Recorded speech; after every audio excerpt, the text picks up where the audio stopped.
Hello everyone, welcome again on your YouTube channel Temic Physics. Students, आज हम लोग pure rolling motion के कुछ एक क्वेश्चंस करेंगे जो नीट, मेंस और एडवांस्ड लेवल के हैं। बेसिकली 3 प्रॉब्लम्स हम करेंगे। जो फर्स्ट प्रॉब्लम है वो नीट लेवल का है और जो बाकी की 2 प्रॉब्लम है वो नीट लेवल, मेंस लेवल और एडवांस लेवल तीनों का कह सकते हैं। नीट लेवल में उसको कैसे सॉल्व करेंगे उसका हम ट्रिक बताएंगे। वही ट्रिक आप मेंस और एडवांस में भी यूज कर सकते हैं उसको सॉल्व करने के लिए। सो बेसिकली लास्ट 2 क्वेश्चंस जो हैं उनका एक शॉर्टकट मेथड हम समझाएंगे। तो प्योर रोलिंग मोशन ऑलरेडी हम कर चुके हैं और फर्स्ट क्वेश्चन तो प्योर रोलिंग मोशन से नहीं है, लेकिन ये तीनों questions law of conservation of linear momentum से है। तो law of conservation of linear momentum के टफ क्वेश्चंस कैसे बनते हैं उन्हीं को हम डिस्कस करने जा रहे हैं। फर्स्ट क्वेश्चन है,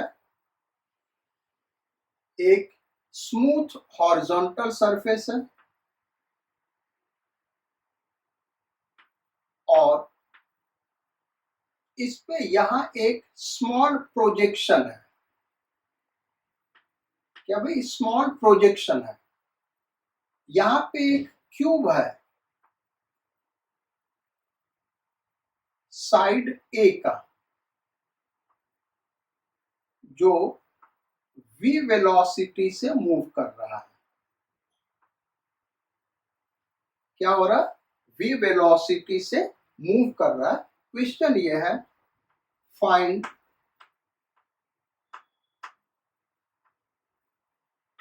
loss in kinetic energy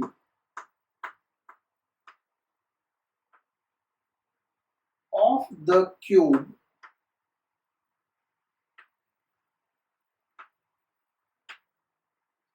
just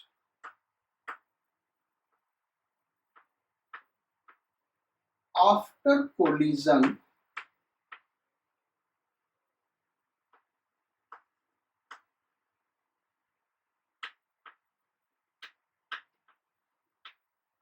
with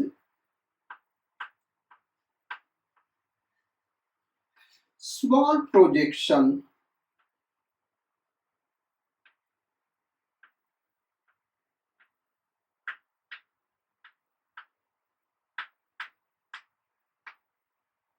as shown in figure।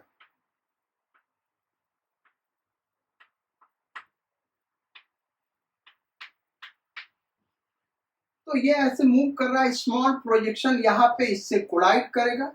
Just collision के बाद इस क्यूब के काइनेटिक एनर्जी में कितना लॉस होगा ये हमको फाइंड आउट करना है। कैसे फाइंड आउट करेंगे? तो बेसिकली जब कोलिजन होगा तो जस्ट बिफोर कोलिजन और जस्ट आफ्टर कोलिजन इस पॉइंट P के अबाउट एंगुलर मोमेंटम हम कंजर्व कर सकते हैं। एक चीज और बता, सेंटर ऑफ मास के अबाउट जस्ट बिफोर कोलिजन और just after collision angular momentum conserve नहीं होगा। लीनियर मोमेंटम तो एकदम नहीं कंजर्व होगा इसका, क्योंकि फोर्स इसके ऊपर लगेगा तो लीनियर मोमेंटम चेंज कर जाएगा और लीनियर मोमेंटम बेसिकली डिक्रीज करेगा। इसीलिए पूछ रहा है loss in kinetic energy. Angular momentum centre of mass के अबाउट, इसको अगर हम O कर दें तो इसके अबाउट कंजर्व नहीं होगा। Just before collision, just after collision क्यों नहीं कंजर्व होगा? जस्ट बिफोर कोलिजन अगर हम देखें तो O के अबाउट एंगुलर मोमेंटम 0 है। आप सोचिएगा क्यों ऐसा 0 है? एंगुलर मोमेंटम रिजिड बॉडी का 2 वजह से होता है, एक ट्रांसलेशनल और दूसरा रोटेशन। तो ट्रांसलेशन में MVR यूज करते हैं, V वहीं से पास कर रहा है इसलिए कोई एंगुलर मोमेंटम नहीं होगा, क्योंकि r जीरो हो रहा है और रोटेशन है ही नहीं, केवल प्योर ट्रांसलेशन है, इसलिए O के अबाउट बिफोर कोलिजन कोई एंगुलर मोमेंटम नहीं होगा।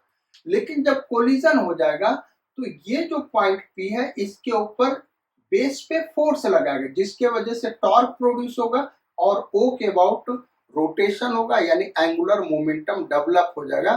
तो कोलिजन के पहले एंगुलर मोमेंटम जीरो, कोलिजन के बाद एंगुलर मोमेंटम नॉन जीरो, यानी एंगुलर मोमेंटम कंजर्व नहीं होगा। लेकिन P के अबाउट एंगुलर मोमेंटम कंजर्व होगा। क्यों कंजर्व होगा? क्योंकि P के अबाउट अगर हम एंगुलर मोमेंटम कंजर्व कराना चाहते हैं तो कंडीशन ये है कि टॉर्क जीरो होना चाहिए। तो अब P को मान लो ये यहां मूव करके आ गया, तो हम यहीं पे दिखा दे रहे हैं, यहां पे ये ऐसे आ गया। अब होगा क्या? इस पे एक नॉर्मल, जब ये इससे कोलाइड करेगा तो नॉर्मल रिएक्शन इस पे लग रहा होगा। Just after collision normal reaction का डायरेक्शन ये हो जाएगा और mg वर्टिकली डाउनवर्ड्स होगा और इंपल्सिव फोर्स इस डायरेक्शन में, ये बॉडी के ऊपर इंपल्सिव फोर्स इधर लगाएगा। इसको हम नाम दे दें n डैश। तो n और n डैश उसी पॉइंट से पास कर रहा है, इसलिए इनका टॉर्क जीरो होगा।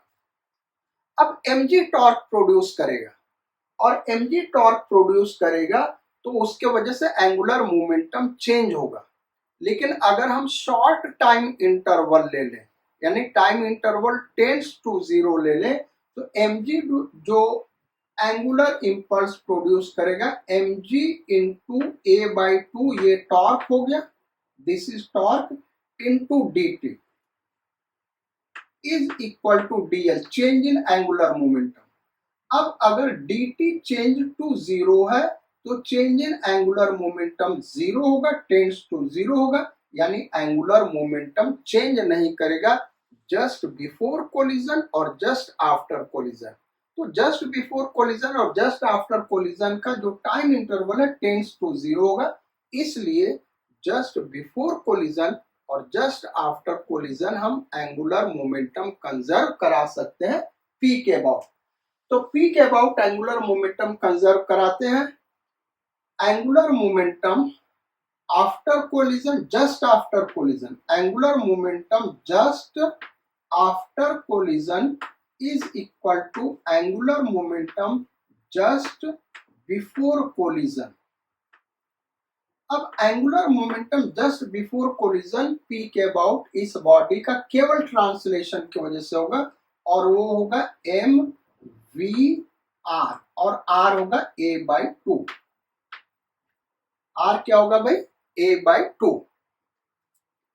Angular momentum just after collision, just after collision ये जो बॉडी है ये इस पॉइंट के अबाउट रोटेट करना शुरू कर देगा। एंगुलर वेलोसिटी हम ओमेगा मान लें। एंगुलर वेलोसिटी क्या सपोज कर ले? ओमेगा। तो ये क्या होगा? एंगुलर मोमेंटम आई ओमेगा। अब आई क्या होगा?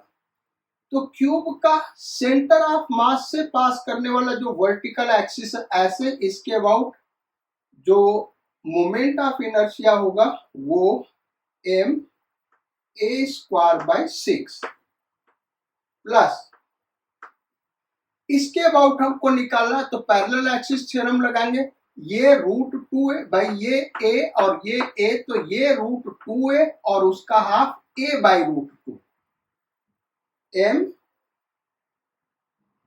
r² यानी √a/√2 का square into omega.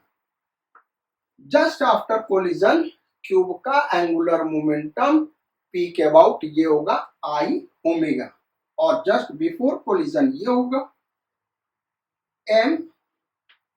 m cancel out हो गया। अब ये हो गया a²/6 plus a²/2 into omega is equal two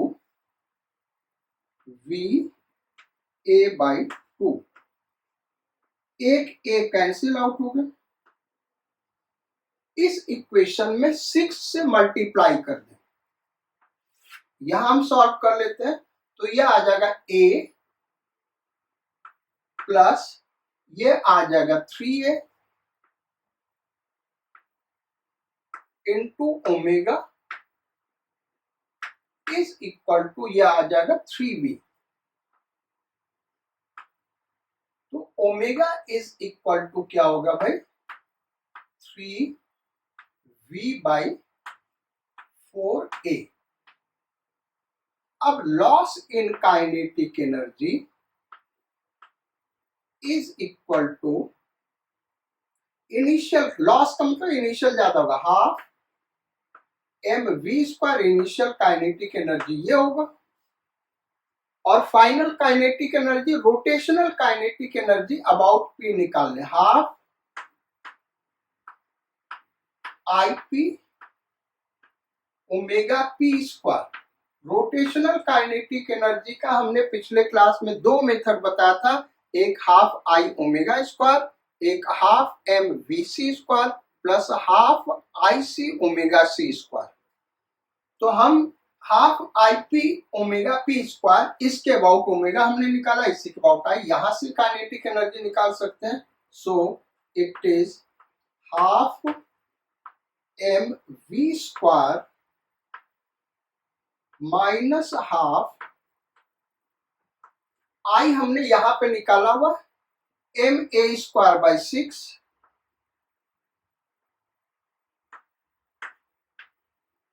plus m a square by 2 हो जाएगा ये।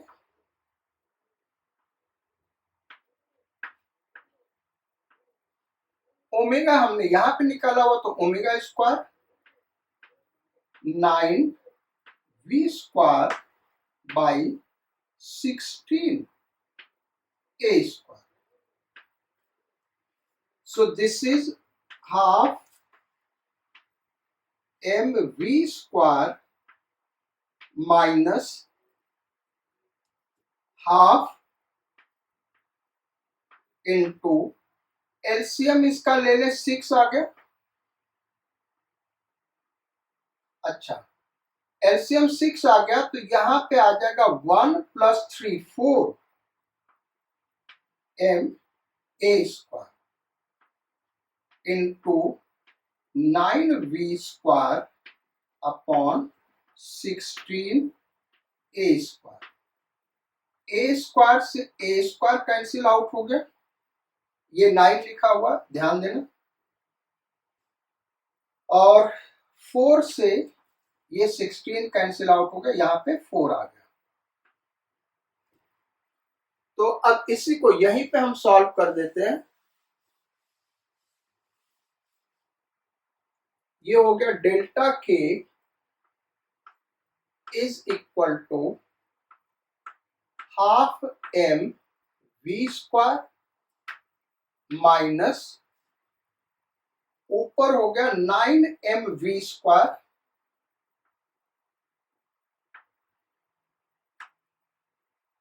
अपॉन नीचे हो गया हाफ 12 12 4 जा 48 12 चौका 48 48 इज इक्वल टू 24 से ऊपर नीचे मल्टीप्लाई कर दे तो 24 m we square minus 9 m we square upon 48 और 24 में से 9 सब्ट्रैक्ट करें तो 15 एम वी स्क्वायर अपॉन 48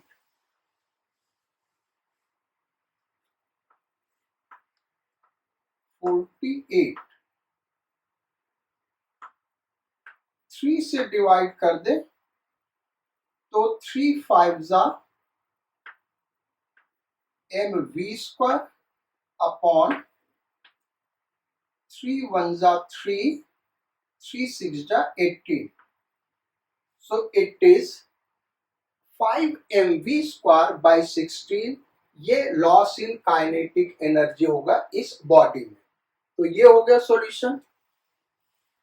अब आते हैं सेकेंड प्रॉब्लम पे.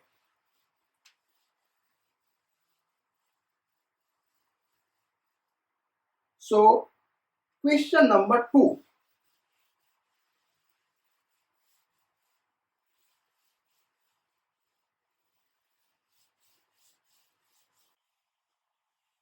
तो अब आते हैं प्रॉब्लम नंबर 2 पे. और प्रॉब्लम नंबर 2 क्या है? एक रफ हॉरिजॉन्टल सरफेस है जिसपे एक सॉलिड स्फीयर को इनिशियल वेलोसिटी v नॉट और initial angular velocity clockwise direction में v नॉट अपॉन 2r दिया गया है. यानी लीनियर वेलोसिटी क्या भाई?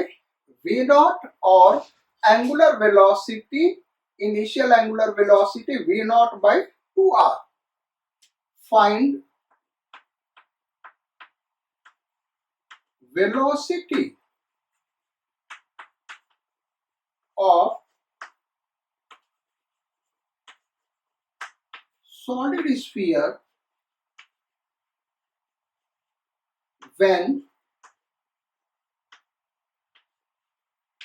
pure rolling motion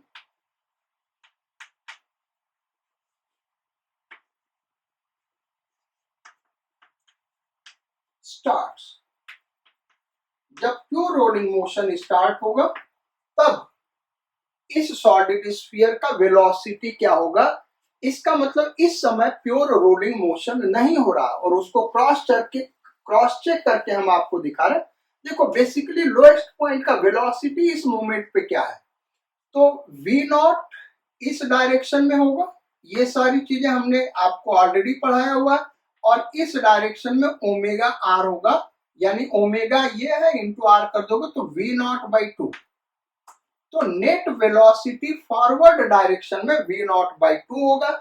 यानी फॉरवर्ड स्लिपिंग हो रहा है और फॉरवर्ड स्लिपिंग हो रहा है तो बैकवर्ड डायरेक्शन में काइनेटिक फ्रिक्शन लगेगा. इसको हम F सपोज कर लें. अब इससे होगा क्या कि ये जो फ्रिक्शनल फोर्स है ये v नॉट को डिक्रीज कराएगा और ओमेगा को इंक्रीज कराएगा. क्योंकि क्लॉकवाइज टॉर्क प्रोड्यूस कर रहा है तो ओमेगा इंक्रीज करेगा. जब प्योर रोलिंग मोशन स्टार्ट होगा तो v is equal to omega r होगा. तो सपोज कर ले हम कि किसी टाइम t पे प्योर रोलिंग मोशन स्टार्ट हो रहा है. ये टाइम t इक्वल टू 0 का सीन है और टाइम t पे हम सपोज कर रहे हैं प्योर रोलिंग मोशन स्टार्ट हो रहा है.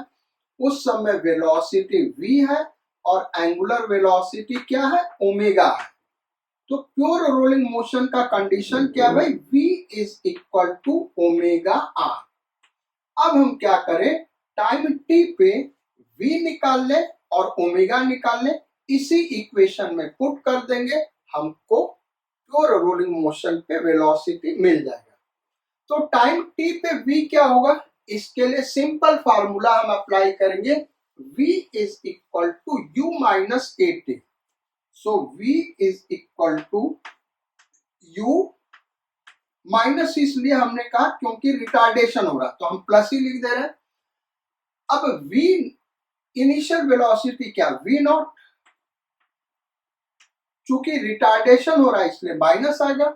और रिटार्डेशन होगा क्या? फोर्स अपॉन मास. मास हम m सपोज कर लें. फ्रिक्शनल फोर्स F है तो F upon m into t. This is velocity at time t, equation number 1. अब टाइम t पे एंगुलर वेलोसिटी क्या होगा? तो omega is equal to omega naught plus alpha T. Omega naught कितना दिया हुआ भाई? v not upon 2r.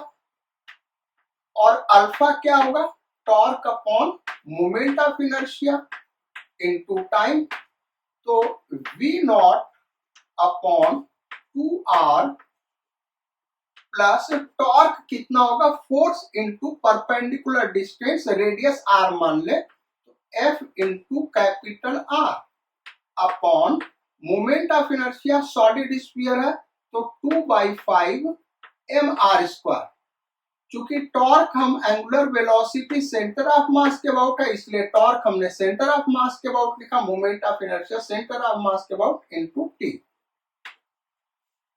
यहां पे एक r कैंसिल आउट हो गया, फर्दर सॉल्व करें तो यह आ गया v not upon 2r plus 5 ft upon 2 mr। ये हो गया हमारा ओमेगा। So omega equal to v not upon 2r plus 5 ft upon 2mr, equation number 2। अब हम क्या करें, प्योर रोलिंग मोशन के लिए v is equal to omega r condition लगा दे। तो v कितना निकाला है, v not minus f t upon m, v not minus f t upon m is equal to omega r निकालना है, यानी इसी इक्वेशन में r से मल्टीप्लाई कर दे तो v not by 2 plus r से मल्टीप्लाई किया तो 5 f T by 2m, 5 f T by 2m। इसको इधर लेके आ गए तो ये हो गया v not by 2 by v not minus v not by 2, v not by 2 is equal to, इसको इधर ले जाएंगे तो प्लस हो जाएगा f t upon m plus 5 f t upon 2m। तो ये हो गया v not by 2 is equal to 7 f t upon 2m। m से m कैंसिल आउट हो गया, तो यहां से f t upon m is equal to v not by 7 आ गया। और एफ टी अपॉन m का वैल्यू हम इक्वेशन नंबर 1 में पुट कर दें। ये आपने नोट कर लिया होगा, ये यहां तक कैलकुलेशन हो गया। अब हमको v निकालना है प्योर रोलिंग मोशन पे, तो एफ टी बाई एम का वैल्यू वहां पे पुट कर दे तो v is equal to v not minus v not by 7, v not by 7। तो ये कितना हो गया भाई, 6 v नॉट बाई 7। ये इसका आंसर हो गया। ये एक लेंथी मेथड है, तो अब इसका शॉर्टकट मेथड है हम बता रहे हैं, और फिर आप दोनों मेथड को कंपेयर करिएगा, देखिएगा किसमें कितना कैलकुलेशन स्टेप है। लेकिन ये भी मेथड जानना जरूरी है, कुछ एक क्वेश्चंस इसी मेथड से सॉल्व होंगे, इसलिए हमने इसको डिस्कस किया। अब हम इसको कैसे करेंगे, law of conservation of angular momentum से। और कैसे एंगुलर मोमेंटम कंजर्व करा रहा है, किस पॉइंट के अबाउट कंजर्व करा रहा है, ये यहां पे दिखा रहा है। देखो ये फिगर है, initially velocity v not, angular velocity v not upon 2r। अब जब प्योर रोलिंग मोशन हो रहा है तब हम सपोज कर ले इसका वेलोसिटी v है और एंगुलर वेलोसिटी ओमेगा है, एंगुलर वेलोसिटी ओमेगा है। तो अब इस हॉरिजॉन्टल सरफेस पे कोई भी पॉइंट P ले ले, इस P के अबाउट एंगुलर मोमेंटम कंजर्व होगा, P के अबाउट एंगुलर मोमेंटम कंजर्व होगा before pure rolling, after pure rolling. ये है बिफोर प्योर रोलिंग, ये है आफ्टर प्योर रोलिंग। क्यों कंजर्व होगा, क्योंकि इस मोशन में जो फ्रिक्शनल फोर्स इधर लग रहा है वो P से पास कर रहा है, तो इसका टॉर्क 0 होगा।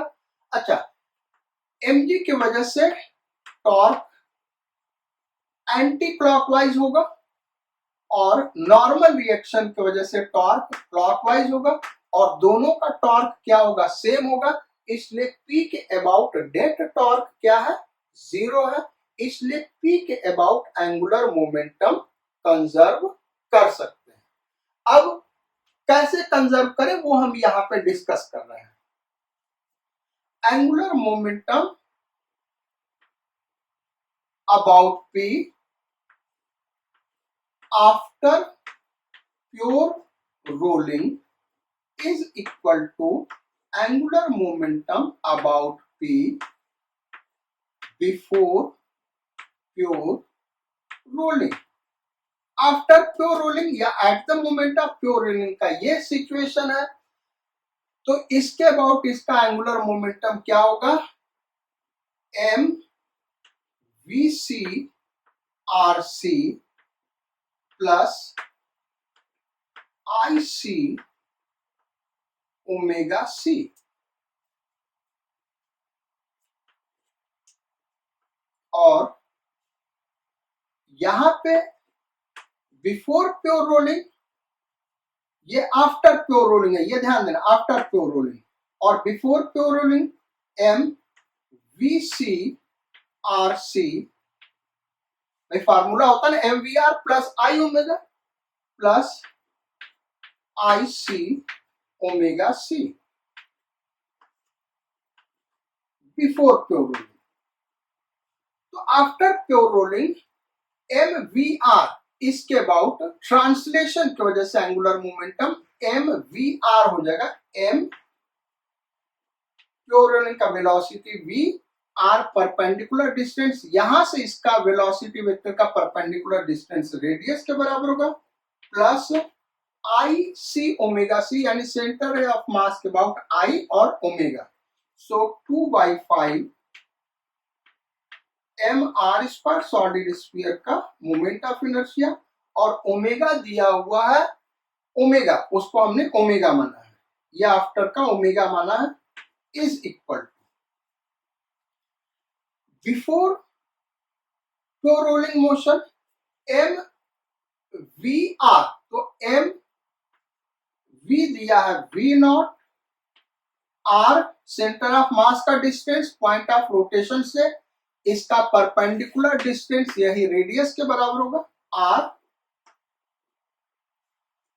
Plus I c 2/5 m r square,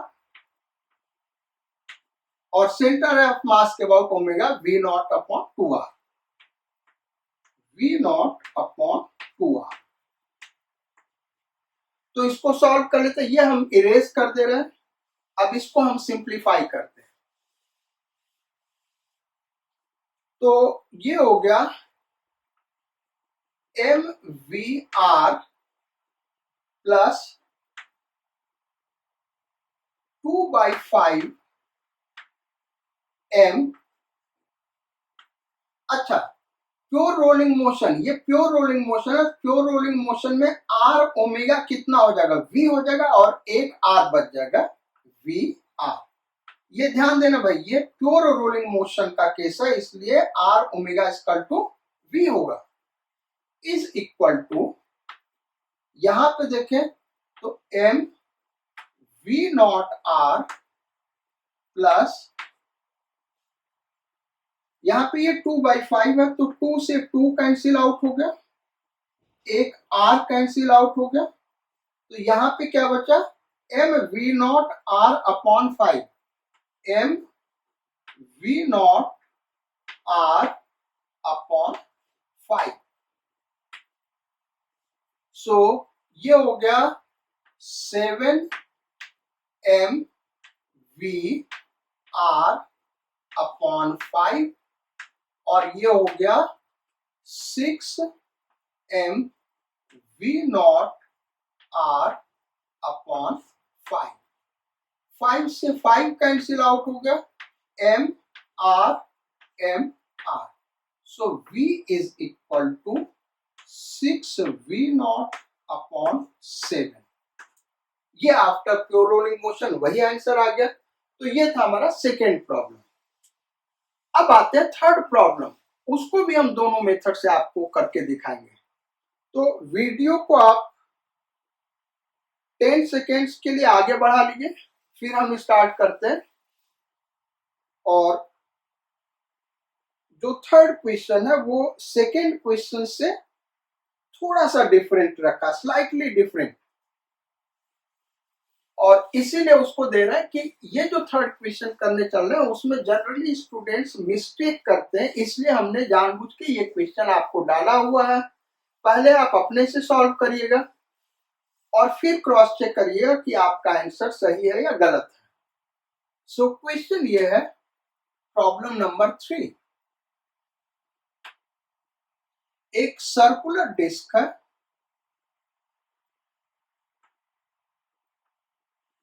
जो रफ हॉरिजॉन्टल सरफेस पे, ये रफ हॉरिजॉन्टल सरफेस है,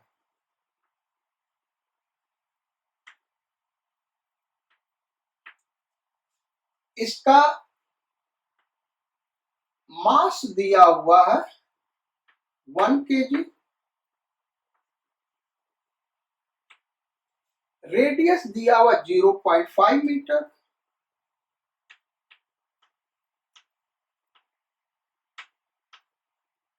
initial conditions velocity centre of mass का 1 मीटर पर सेकेंड और एंगुलर वेलोसिटी दिया हुआ 10 रेडियन पर second.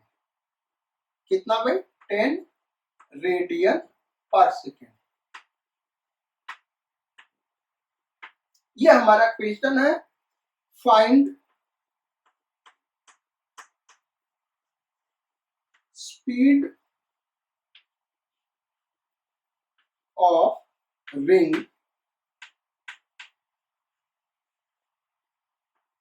After pure rolling. Pure rolling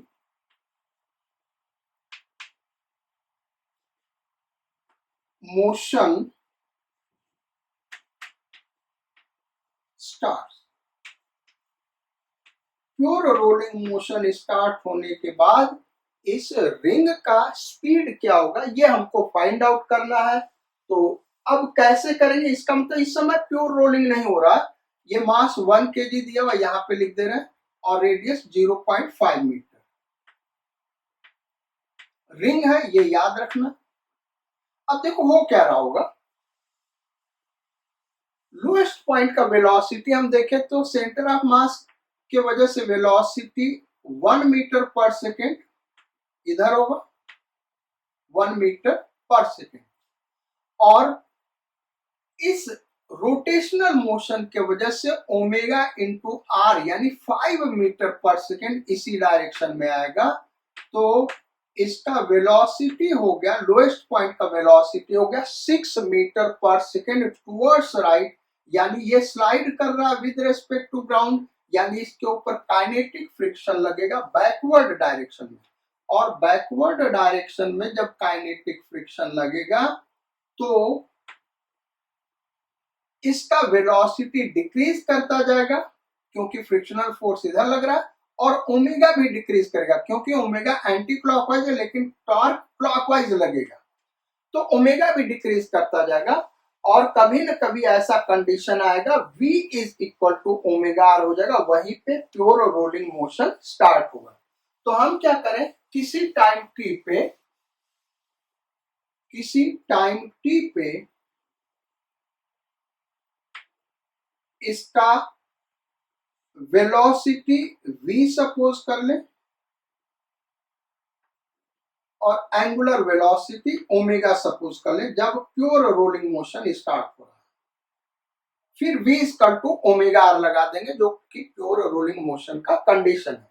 अब वेलोसिटी हमने इधर लिया क्यों, उसका रीजन है भाई, इसका एंगुलर वेलोसिटी के वजह से जो v है बहुत लार्ज था, इसलिए ये वेलोसिटी घटते घटते जीरो होगी, फिर इस डायरेक्शन में हो जाएगी, इसलिए हमने ऐसा लिया। लेकिन अगर ऐसा नहीं होगा तो ऑटोमेटिकली वो नेगेटिव आ जाएगा, यानी इस डायरेक्शन में होगा। तो हम इसके अकॉर्डिंग क्वेश्चन को सॉल्व करने चल रहे हैं। तो टाइम टी पे वेलोसिटी निकाले, v is equal to u plus a t. हमने वेलोसिटी v इस डायरेक्शन में लिया, तो इस डायरेक्शन के वेक्टर को हम पॉजिटिव लेंगे, यानी फ्रिक्शनल फोर्स पॉजिटिव लेंगे, इनिशियल वेलोसिटी नेगेटिव लेंगे। तो -1 प्लस एक्सेलरेशन क्या होगा, फोर्स अपॉन मास। तो force F upon mass 1 kg दिया है into T. So V is equal to -1 plus F T. ये इक्वेशन हम यहां लिख दे रहे हैं, V is equal to -1 plus F T. Equation number 1। अब इक्वेशन नंबर 2 फ्रेम करें, ओमेगा निकाले टाइम टी पे। तो ओमेगा हमने एंटी क्लॉकवाइज लिया है, omega is equal to omega naught plus alpha T. Anti clockwise direction में लिया, initial angular velocity anti clockwise direction में, तो उसको पॉजिटिव लेंगे। टॉर्क क्लॉकवाइज लग रहा है, इसलिए नेगेटिव अल्फा होगा, तो अल्फा को हम नेगेटिव ले रहे हैं, और अल्फा होगा क्या, टॉर्क अपॉन आई। टॉर्क होगा force into perpendicular distance upon I. Ring है तो m r square into t. तो ये हो गया omega is equal to 10 minus, एक आर कैंसिल आउट होगा, तो f upon m r t. So omega is equal to 10 minus f t. M दिया है 1 kg, आर दिया 0.5। So omega is equal to 10 minus 2ft। Equation number 2। अब pure rolling motion का condition क्या होगा भाई, तो प्योर रोलिंग मोशन का कंडीशन होगा v is equal to omega r. v हमने क्या निकाला है, -1 plus F t, -1 plus F t is equal to omega क्या निकाला है, 10 माइनस 2ft इंटू आर कितना दिया हुआ, 0.5। तो ये हो गया -1 plus F t is equal to 5 minus f t. इस एफ टी को इधर लेते हैं तो 2ft इज इक्वल टू -1 को उधर ले गए 6, यानी f t is equal to 3। अब इस एफ टी का वैल्यू इक्वेशन नंबर 1 में पुट कर दें, तो v is equal to -1 plus 3, यानी 2 मीटर पर सेकेंड। और चूंकि ये पॉजिटिव आ रहा है, यानी हमने वेलोसिटी का जो डायरेक्शन लिया है वो करेक्ट है, तो इसका आंसर होगा 2 मीटर पर सेकेंड। अब इसका शॉर्टकट मेथड क्या, वो हम आपको दिखा रहे हैं। इसको तो इतने स्टेप में सॉल्व किया, शॉर्टकट मेथड हम समझा रहे हैं, फिगर यहां पे बना दे रहे हैं। देखो हो क्या रहा है, इनिशियली ये इस तरीके से है, वेलोसिटी 1 मीटर पर सेकेंड और एंगुलर वेलोसिटी 10 रेडियन पर सेकेंड, 10 रेडियन पर सेकेंड। अब जब प्योर रोलिंग मोशन स्टार्ट होगा तो ऐसे हम ड्रॉ कर लें, और प्योर रोलिंग मोशन स्टार्ट होगा तो वेलोसिटी v सपोज कर ले, एंगुलर वेलोसिटी ओमेगा, क्योंकि हमको पता है कि वेलोसिटी v इसी डायरेक्शन में है इसलिए हमने ऐसे फिगर बनाया। वैसे आप उस डायरेक्शन में भी रखेंगे तो उससे कोई फर्क पड़ने वाला नहीं है। तो आप ऐसा नहीं सोचना, देखो हम ऐसे रख लेते इससे भी कोई फर्क नहीं पड़ेगा, ये v मान लिया, ये ओमेगा मान लिया जब प्योर रोलिंग मोशन स्टार्ट हो रहा है। तो ग्राउंड के ऊपर कोई पॉइंट P ले ले, इसके अबाउट एंगुलर मोमेंटम कंजर्व कर सकते हैं, जैसा हमने पहले ही डिस्कस किया था। फ्रिक्शनल फोर्स इस डायरेक्शन में लग रहा, वहीं से पास कर रहा, टॉर्क जीरो होगा। mg और n का टॉर्क होगा लेकिन वो एक दूसरे के इक्वल और अपोजिट होगा, इसलिए टॉर्क जीरो हो जाएगा। या फिर कह सकते हैं mg और n कैंसिल आउट हो जाएगा तो नेट फोर्स y डायरेक्शन में जीरो, इसलिए उसके वजह से टॉर्क जीरो हो जाएगा। तो एंगुलर मोमेंटम कंजर्व कर सकते कहां पे, यहां पे और यहां पे। Situation 1 before pure rolling motion, situation 2 after pure rolling motion. So L2 is equal to L1। अब यहां पे हम निकाले एंगुलर मोमेंटम P के अबाउट, तो दो वजह से होगा, एक ट्रांसलेशन की वजह से, दूसरा रोटेशन की वजह से। ट्रांसलेशन की वजह से होगा mvr, इसको हम ऐसे लिख सकते हैं, प्लस रोटेशन की वजह से होगा I ओमेगा। किसके अबाउट रोटेशन भाई, सेंटर ऑफ मास। सिचुएशन 2 का इज इक्वल टू वही सिचुएशन 1 का m VCRC plus IC omega C, situation 1 का। अब सिचुएशन 2 का हम देखें, m दिया है 1 kg इंटू VC। सिचुएशन 1 में, सिचुएशन 2 में VC हमने V माना है, R 0.5